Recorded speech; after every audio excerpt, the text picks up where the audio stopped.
Welcome to PROCrastinate, a podcast hosted by me, Athena Keblenyu. I chat to interesting creatives about how they get stuff done when they'd rather be getting other stuff done. This episode, my guest is Margaret Caborn Smith. She is hilarious, fantastic, intelligent, erudite, all the good things, and I can't wait for you to hear my conversation with her. Enjoy.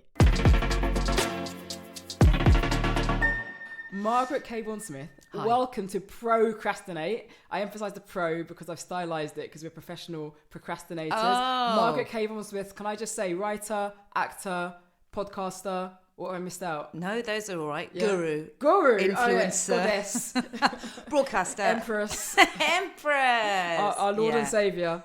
Now, welcome to my remote part of London. I mean, it's gorgeous, but was it worth the 2-hour journey? Yes, because you are a procrastinator and you're welcome. Yeah, I mean, I do love a long commute. You are a procrastinator. You like to procrastinate. What should you be doing now? Okay. I mean, being in the creative industries, as we are, and also being of a certain age and not being of a certain level of celebrity. You know, there's part of me, I have friends who are celebrities who can now do pretty much whatever they fancy. I know. And we're both super jealous of them.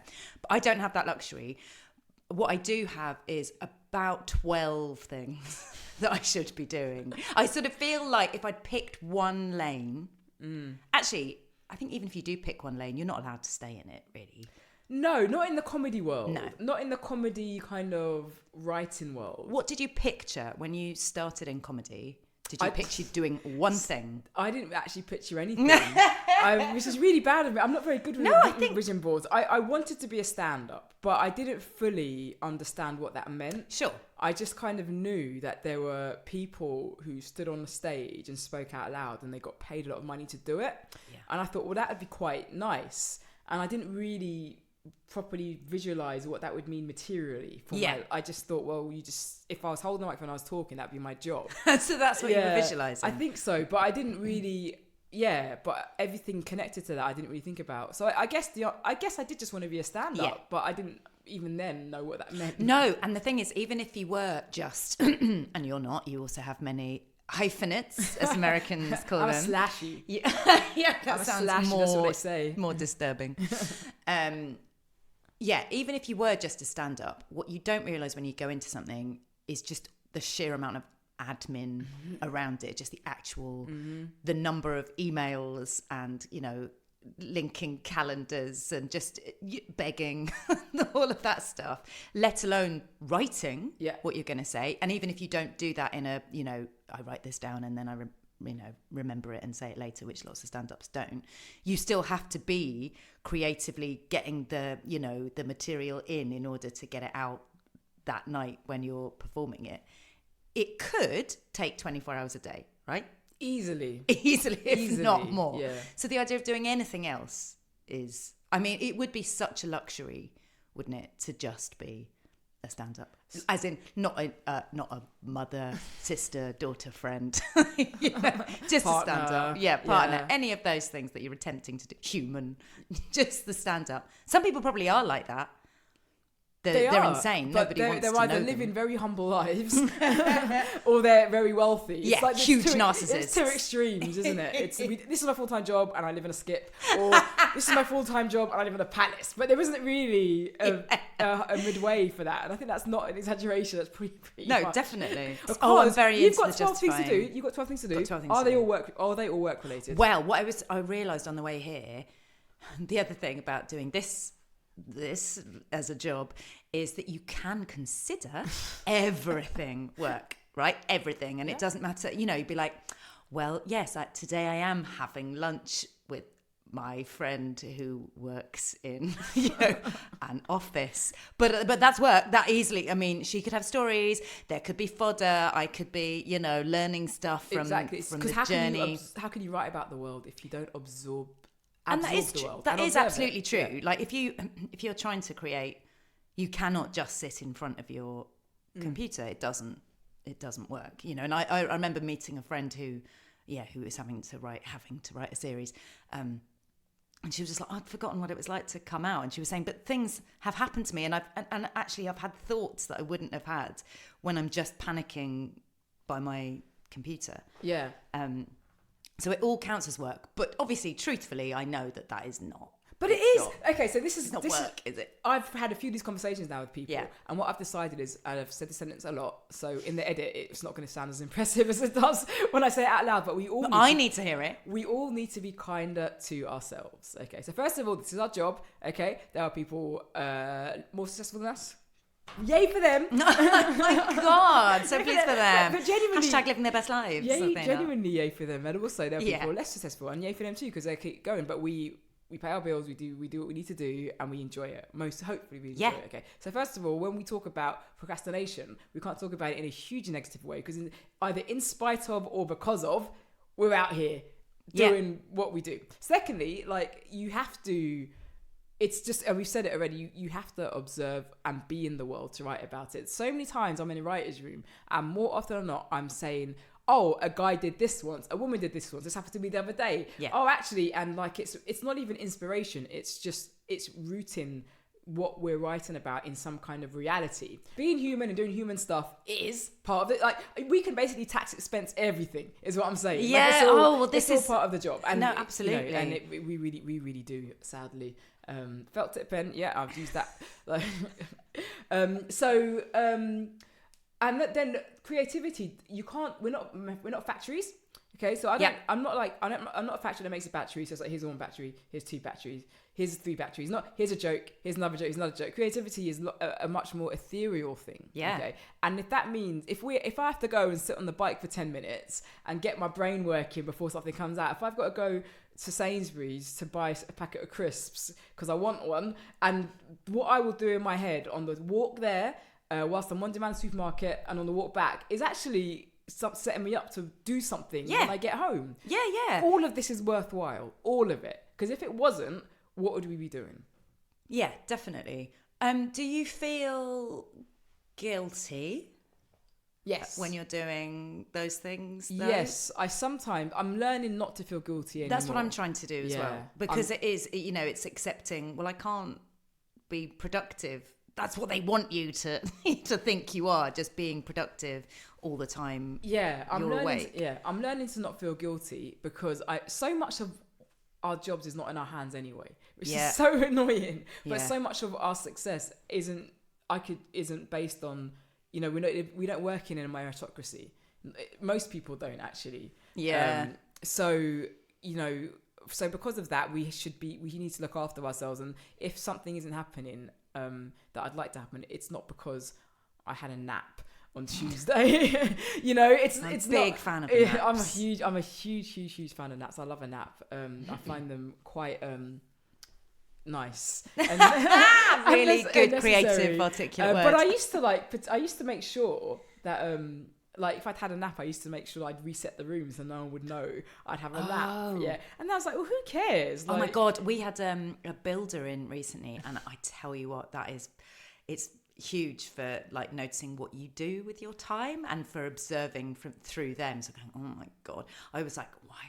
I can't go into that. I can't change rooms again now. Like, he's going to think I'm such a weirdo. And obviously, they don't give a shit. Of course they don't. But I was so conscious of what I was doing. And I can't remember why, but I was completely wiped out. And I did say to him, I'm going to go and have a nap now. And he just looked at me and he said, I admire your honesty. But did he think wink wink? Like, was he thinking, oh really? Oh, do you think I was inviting him in? No.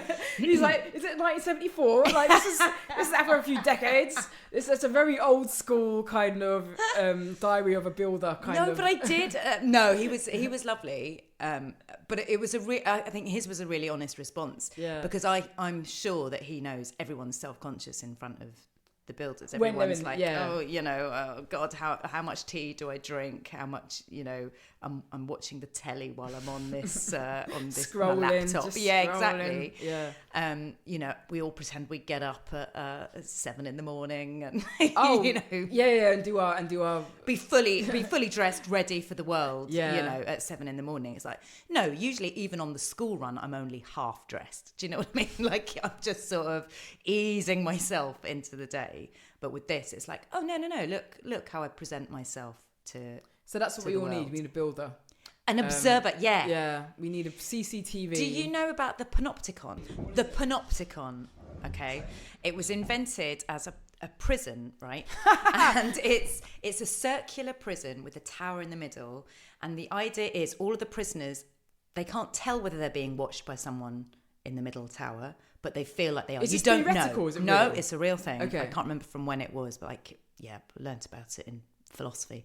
But so the idea is the prisoners will behave themselves because they feel like they're being watched. They don't know for sure that they're being watched, but they will all behave as if they're being watched. And of course, they all just went completely insane because if you feel like you're being observed all the time, it's not good for you. You need the time for your brain to sort of slide into a puddle. Not that prisoners were supposed to be productive necessarily, but I think, well, especially in that situation where authority and punishment is hanging over you and whatever, but I think being observed by anyone is very, well, I don't know, I sort of think it is good for you and bad for you. I think it is. I completely agree. So when I had an all job, I was way more productive, and there were very few moments where I was like, I need to hoover the radiators or whatever, because I was like busy, but also I was being watched more carefully by other people above me and people beneath me, right? So that's how I'm like, oh, that's how I had that work rate. Yeah. But now I'm my own boss and no one's watching me. You're watching you now. I'm watching me, and I'm a very lax manager. I'm pretty laid back. I'm like, oh, well, go on, Athena, have another nap. Oh, have a second lunch. Yeah, exactly. Like it's 3 p.m. but treat you yourself. Just start the beer because they're the babysitter's picking the kids up, so you don't need to drive. So it's I could do with some management training. Are you a good manager of yourself? I'm very good with time management. Oh yeah. Really good at that.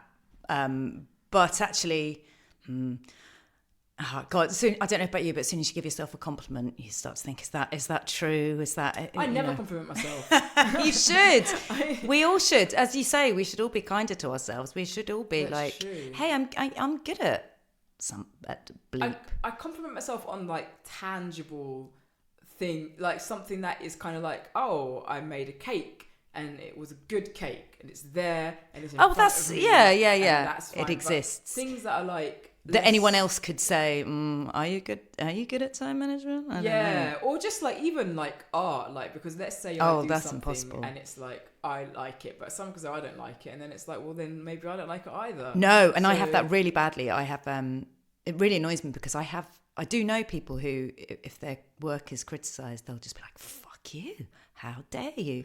And I'm the opposite. I'm like, I think this is good. And if someone says, oh, I don't know, I'm like, no, you're right, it's bad, I hate it, throw it away. Emma Thompson, she did a show, she had a sketch show called Thompson in the late 80s, probably late 80s, early 90s. And it was a big flop, and it was kind of, I think she felt a disaster, and obviously if you have a show with your name in the title and it's a big flop, then that's pretty humiliating. I don't think anyone is, recovering from that immediately. There's no sort of screw you going on. But interestingly, that was shown in the middle of the night in America, and someone saw a parody of a Jane Austen sketch and contacted her and asked her to write Sense and Sensibility, to adapt Sense and Sensibility. No way. Yeah. And so they must have seen that years later. Yeah. And in fact, was it years later? I don't know how long it takes to get. She did it in the 90s, right? So I guess the sketch show was in the 80s. Yeah, and a film takes a long time to make. Of course. So, basically, that was what got her Oscar. That was what got her that performance, that kind of like iconic film. That all comes from a really public, humiliating failure. And that is the sort of story that we all need to remind ourselves. That's a brilliant story. That's such a good story, and it reminds me of a piece of advice that I give myself. Mm-hmm. So I'm going to ask you what advice you give yourself. Okay. But my advice I give myself and everyone is like, you just got to keep working.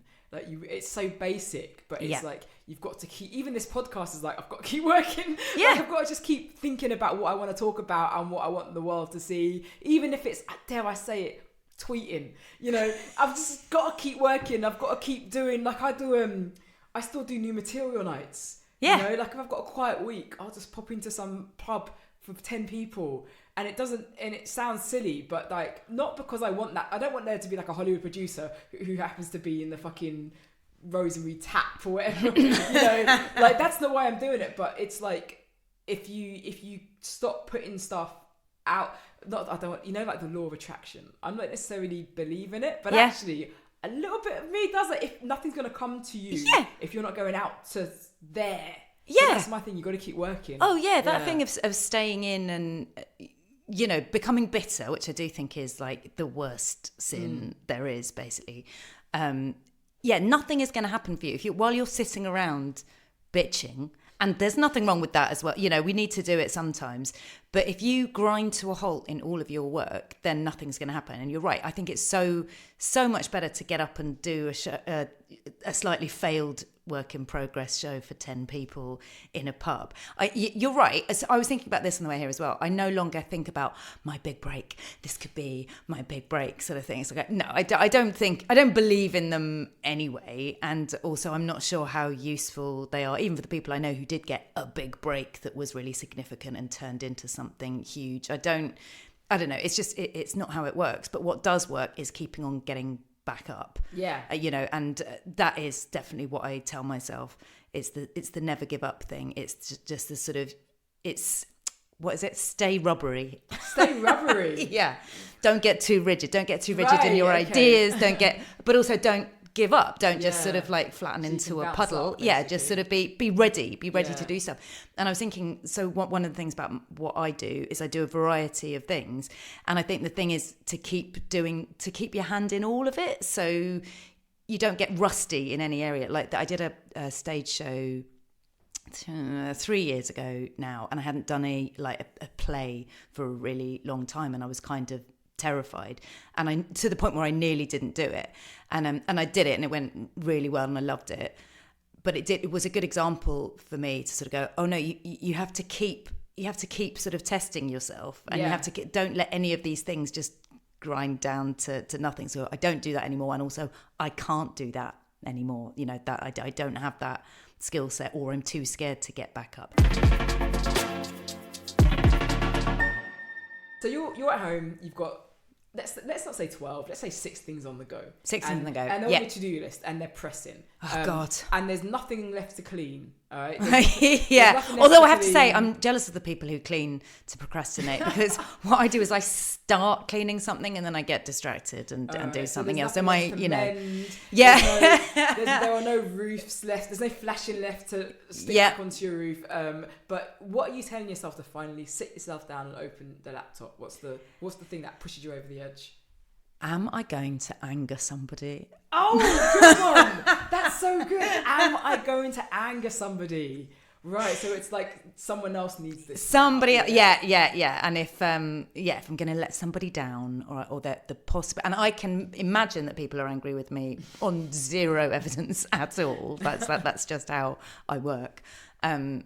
So those things will take priority. So I suppose the scariest people in my life, or for example, the tax, HMRC. Life admin. Okay, admin. This is a big one, because I spoke to another guest who had a very hefty monthly payment to pay HMRC.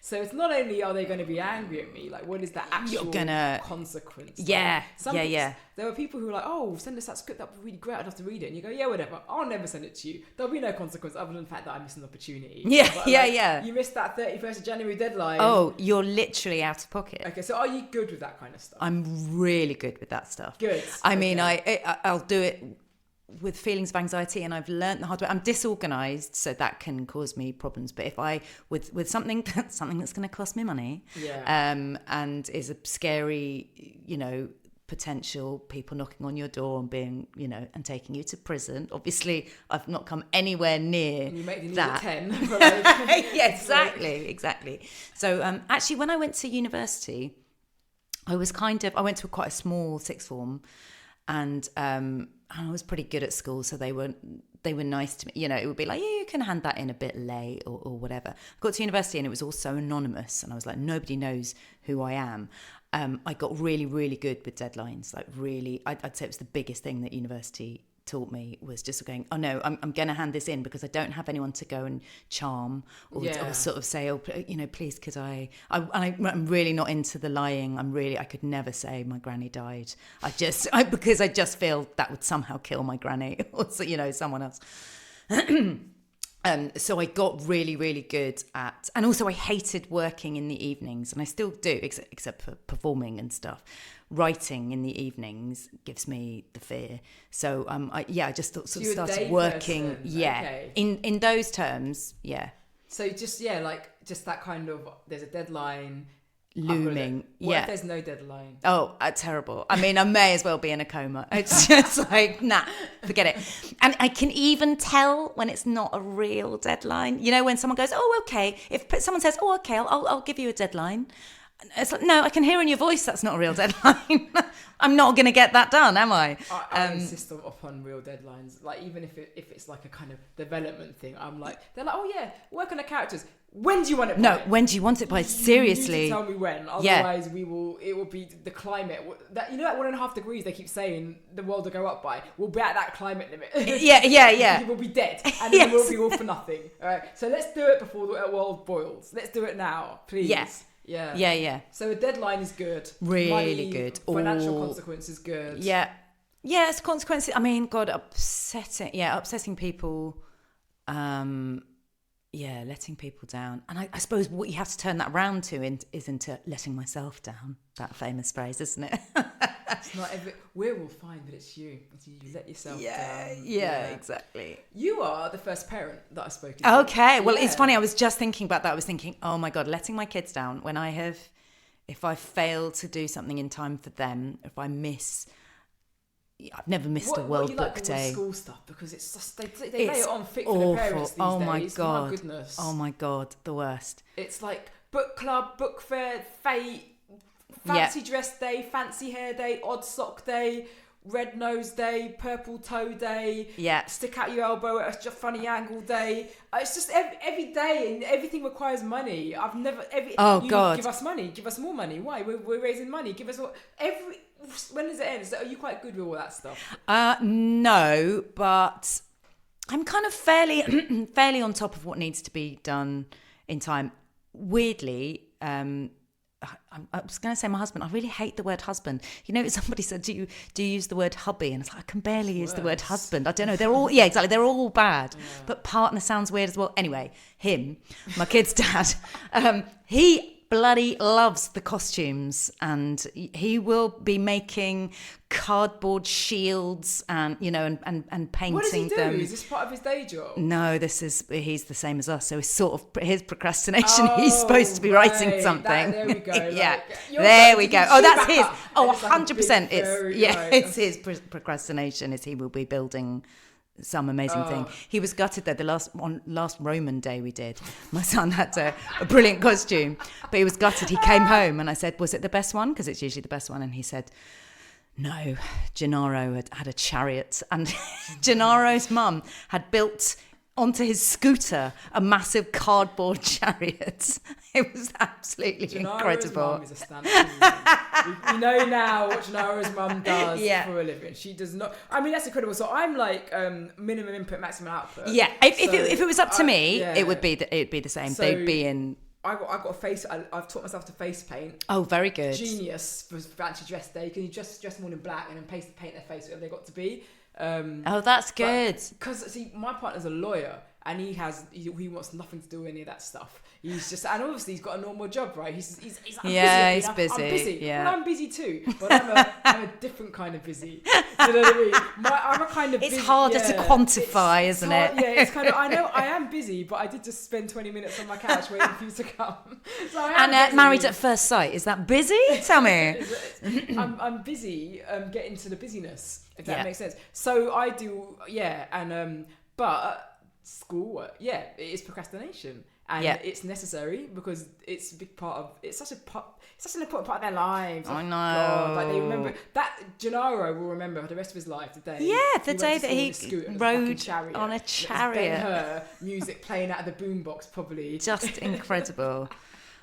Okay, so I'm thrilled to hear that you've got someone else to do that. Yeah. Oh my God. Yeah. Really delegating. So what's your so good. which bit of parenting is your that you do take over? I through do. Your procrastination? I do basically the social stuff. The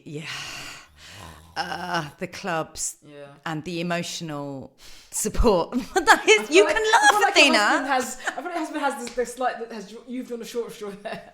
So I do all the really stressful, time consuming, really. No, I can't. No, he does all the cooking.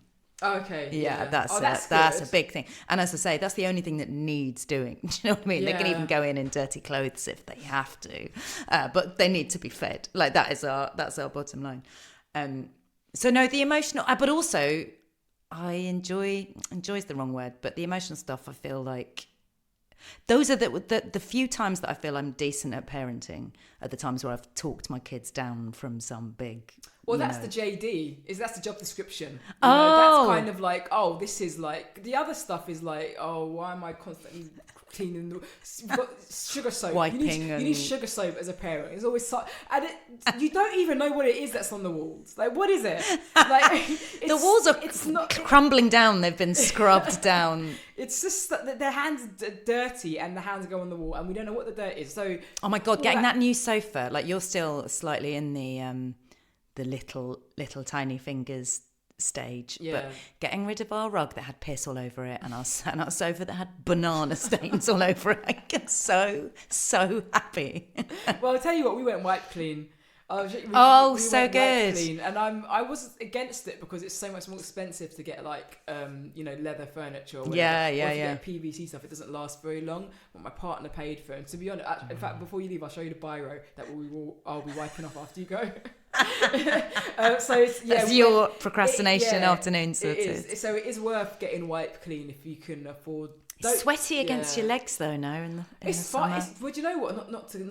It's a north facing front, so it's quite cold. Okay. That side of the house. I think we need to worry about my legs, so I thought you should know that. Don't worry. Don't worry. It's in the coldest part of the house. I was going to spend the day. it's in the coldest part of the house. That's fine. Okay. Kids. Do you think procrastinators? Yeah. Professional procrastinators. It's like we get things that distract us from our jobs, right? What's difficult is when you have lots of jobs, and when you're a parent, you do have lots of jobs. Yeah. You're a stylist, you're an educator, you're a therapist, or whatever. Do you find your work becomes procrastination from your parenting? Yeah, I mean, I suppose it goes back and forth a bit, doesn't it? You sort of. Well, as we like discussing the guilt, you feel guilty for. I mean, I never feel guilty spending time with my kids, but there's definitely like if I'm with them, do you know it's weird? Before I had kids, work was kind of everything, and I like to think I'm a good friend and a good partner and all of that. But basically, I used to drop everything for work all the time, prioritize work. And the only point of having children really is to give you some perspective of that, to sort of go, oh no, if I don't get that job, at least that means I can look after my kids that week. They're really handy for that, actually. Exactly. Like, I'm really quiet over August, but it's the summer holidays, so it's okay. It's the summer holidays, it's fine. It's what I'm meant to be doing. But just before I had my first child, a friend of mine, when I was freaking out about it, a friend of mine said, it's absolutely fine. It's just that the things that you quite want to do, you will never do again. But if you really want to do it, you'll do it. You can do it. If you really want to do something, you can do it. If you quite want to do it, nah, it's gone. Those days are gone of like, oh, I quite fancy doing that. So you can make that sketch. Like, so the thing that I find is nothing is as good as I want it to be. Nothing. Yeah, including my parenting. It's all just like, okay, I'm just gonna have to put this out now. This is as done as I can do it. I've lost my mind. I now have an hour until kids' bedtime or whatever. It's just perfectionism. Go. I think the key to life. Here we go. I'm going to give you the key to life. This is why I'm an influencer. Is be wholehearted, right? So in everything you're doing, even if it is your procrastination, even if it is literally watching Married at First Sight Australia or whatever, listen. Sometimes you do have to. Your brain goes into a puddle, and you do have to just relax or whatever. But even if it's, you know, if it's a social thing, if it's an active work thing, if it's a thing that you hate, if it's a chore, not seeing it as something that's stopping you from getting what you want or from being who you are. So go, no, this is who you are. This is what you want to do right now. Or even if it's not what you want to do, you have to do it. So you may as well try and enjoy this, you know, this bit of laundry, this boring email that you're sending, and, you know. Yeah, just cleaning the bio off the couch. Like, yeah. Well, you know, try and give it some welly. Try and, you know, build up your that's muscles. That's such a good bit of advice, because that's everybody is inadvertently giving me lots of advice. So you're all gonna be gifting me the hell out of this. You're gonna hate me, but it's really good to be wholehearted, because even if it seems trivial, it's not trivial for you in that moment. Yeah. Whatever you're doing, even if I will chase a fly out of a room for 20 minutes, and I'm not so saying there's a fly in here right now. Like, I'm very passionate about there not being flies in the room that I'm in, but that's because I'm passionate about that. I want it out. Yeah. Give it everything. And I want to do my work without. I can't hear it. I can hear it. I think I'm like Spider-Man. Yeah, you've become attuned. Senses, but they're not useful. I just hear things that I shouldn't normally be hearing. But I feel a bit self-conscious as well, because I've got a guest in my house and there's flies. Oh my God, so, please don't. You should see what's in my house. I was meant to ask you, actually. I forgot to do a pebble dashing check on the toilet, because that's what the kids... Do you know, I was talking to someone recently and she hadn't heard of pebble dashing, either the real stuff or in the toilet. And I was like, what? Because she's young, because she's posh. Well, she's 29, a bit of both, yeah. Oh, yeah. 29 and quite posh. About young people. So partner has an intern, 20, right? First proper job. And she had to be taught how to use the phone. Because she's like, because she was picking up the phone and like not asking who people were. So what was she doing? Was she saying hello? Lord knows what she was doing on this phone. Like, God. just like ahoy hoy. Yeah, exactly. So she was like, yeah, when you pick up the phone, you got to ask who it is, and when you pass the phone on to whoever. And he was like, don't you phone people? And she was like, no. And she was like, don't you call your mum? Like, no.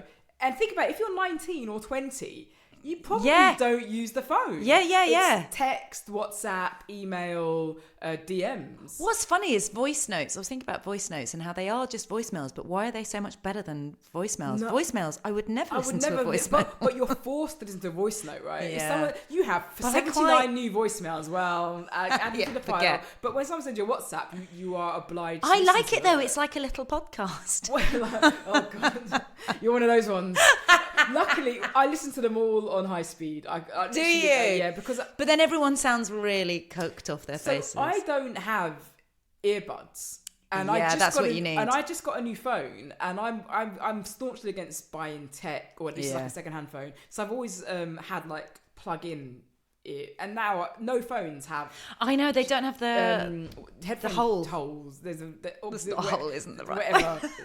Input. Yeah, whatever. Yeah, whatever. We get it. We understand. I'll say the right word and I'll insert it here. So I don't have like a Bluetooth thing. I'm not going to buy any, because I don't want to buy any tech. I don't buy tech, and I'm not going to buy it second hand because it's gross. So when I get a voice note, and if I'm on the train, I'm not putting it to your ear. My friends are like, I can't put them on loudspeaker. Do you know what I mean? Like, oh no, so dangerous. I know, because often when I'm leaving a voice note, it's because I'm slagging someone off and I don't want to write it down and be screenshots. Chlamydia, and it's just like, no, thrash. It's all kind of things you don't want to be broadcast on the tube. So voice notes, but young people don't pick up the phone. And why would they? No one calls them. They don't call people. And it was really funny. So it was real learning, actually, because I don't know why I'm talking about partners work so much, but he has like trainees, right? And he'd always say to them, like, have you phoned who are such and such a client? And they'd be like, oh, I sent them an email. And he'd be like, phone them. And they'd be like, I don't understand. And they start, and he couldn't understand what the big deal was. No, like, you're 54. Yeah, and exactly. But you do. I think you do get out of the habit as well.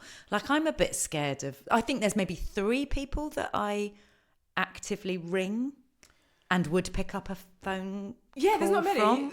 One of them is my mum. Yeah. So I don't call many people. And if I'm honest, like, I love everyone in my life. But if their name is flashing up on my phone, I'm like, for fuck's sake, exactly. Like, what are you doing? Who calls? It's 2024. And then I'll be, hi! my initial reaction is always like, never have time. But a lot of it is also a time thing. Like I genuinely, we talk about procrastination, but why is it we never have time? I never have time. Everything is like, it's like this morning I was like, oh, I had loads of things to do. I didn't have time. If someone called my phone this morning, I don't know what I would have done. I would have hummus everywhere. Do you know what I find? I think if we were able, and the people I pick up the phone to or from, whichever way around that is, are the people that I feel confident to have like a 30-second phone call with and then hang up quickly. But there's not many of them. I feel like a phone call is now this big, this sort of fanfare, and you need the time. Put it in the diary. Put it in your diary, have the emotional. I had a friend who was talking about another friend of ours who's going through something shit.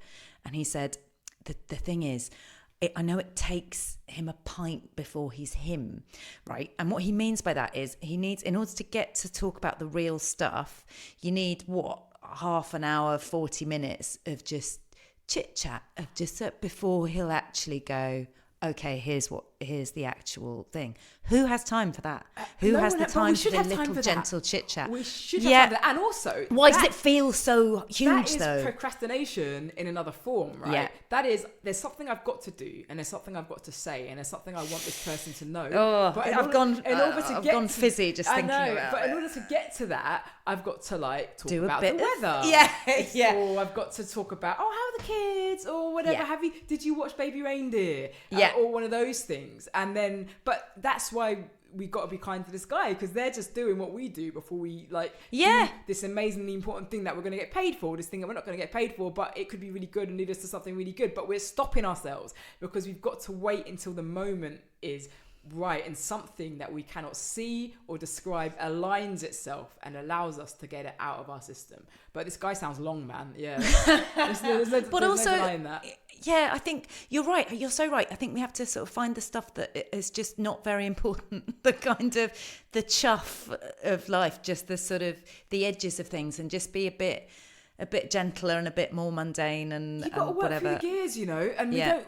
Something that's come up a lot in this podcast is capitalism, right? And what it forces us to do. Yeah. And because you are a machine. We are machines, right? But we're not but like I said earlier, being a creative machine is an oxymoron. It's oxymoronic because it's not how creativity works. And it's not the purpose of creativity. The purpose of creativity is not to make money. Bizarrely, in spite of the fact that it can be so lucrative. It's not lucrative for 90% of people to do it. Yeah. These are just facts. I think the average salary of someone who works in the music industry is like $15,000 a year.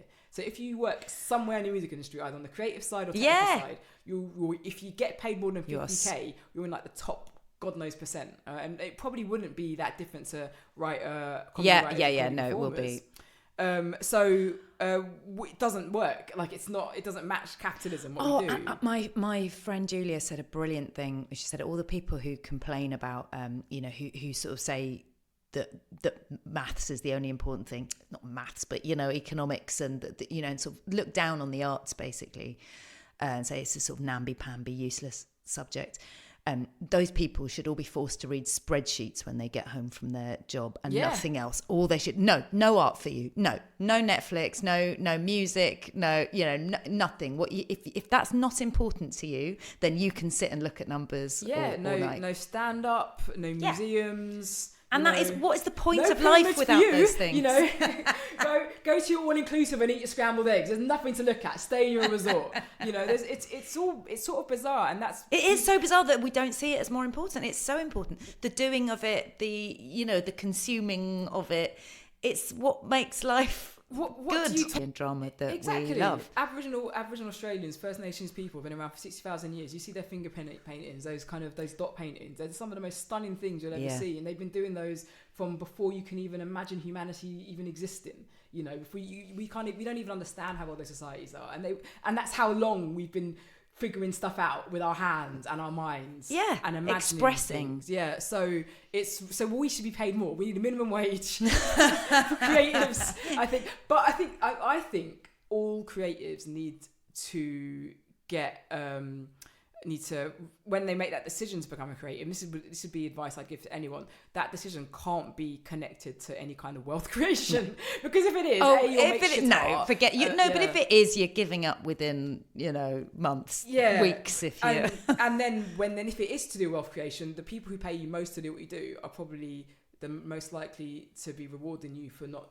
necessarily. I'm not saying all commercially purchased art is bad or whatever. No, not but at you have all. to be really vigilant. Yeah.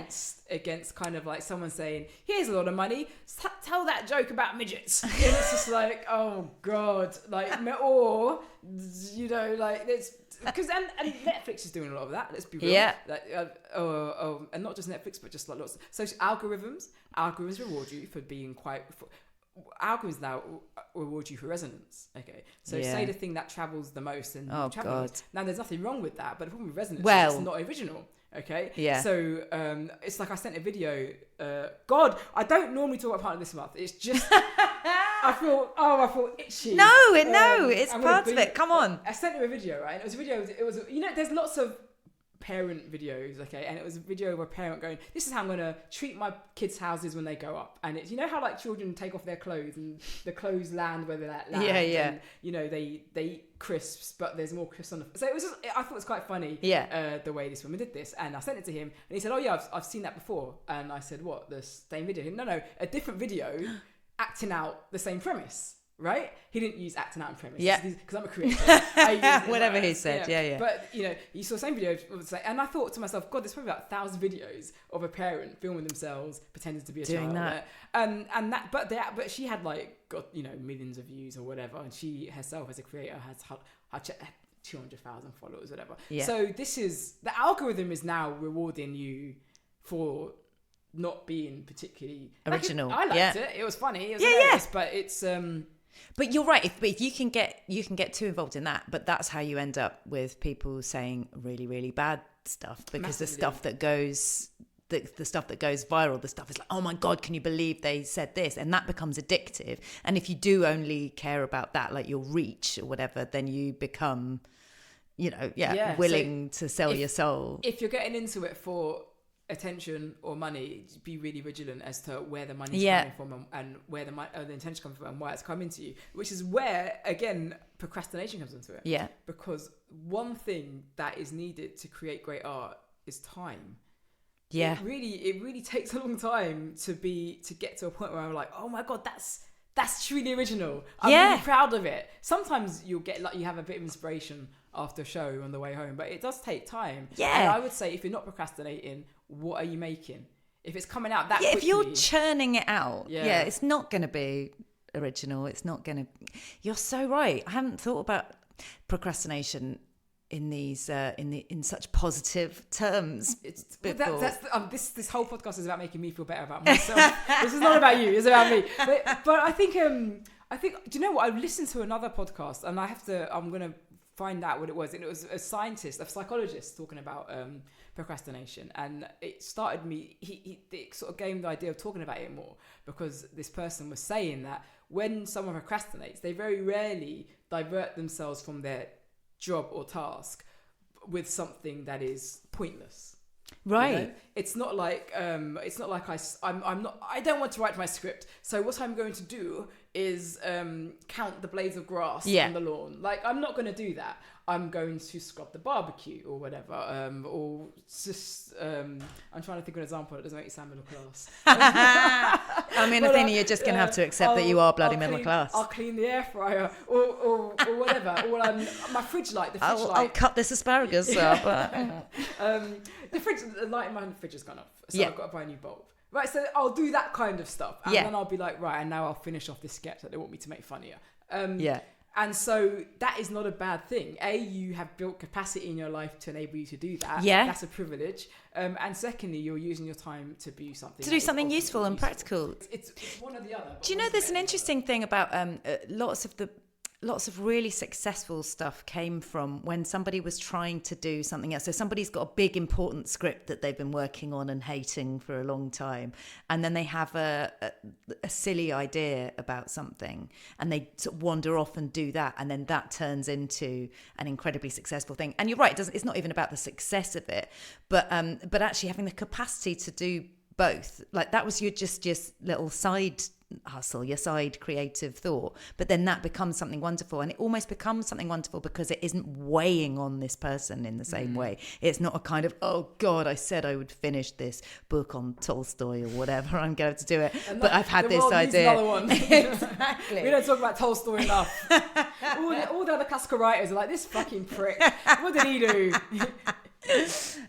But then they've made a little cartoon about butterflies or something. Yeah. My examples are not great, but it's lovely. but a cartoon about butterflies, about enough. Yeah, it just becomes, and even if that doesn't then take off and become an amazing thing, it was part of, like, it's all symbiotic as a relationship. Like that's you need both. You need both in your life. You need all of these things in your life. You need the practical stuff. You need the brain farts.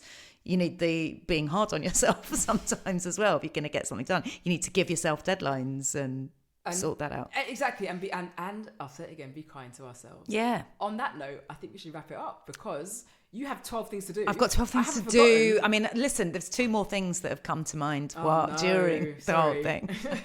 that's not at all. So it's 12 things that you have to do, then 12 things that you don't have to do. That's 24 things you've got to get done today. Oh, God. But this is going to be my big break, right? Yeah. Otherwise, what's the point? What is the point? Okay. Attraction. Say it again. Attraction. Law of attraction. I came a long way. Margaret, it's been a pleasure. Get back to work. Okay. Thanks, Athena. Thank you. Bye.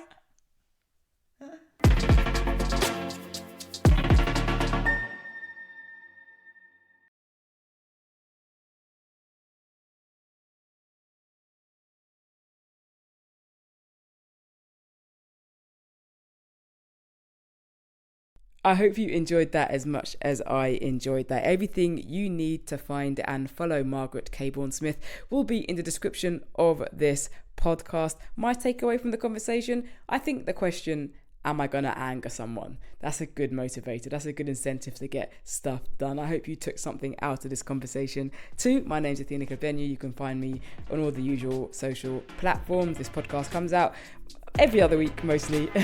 I'm trying my best, but I hope you're enjoying it, and I'll see you next time.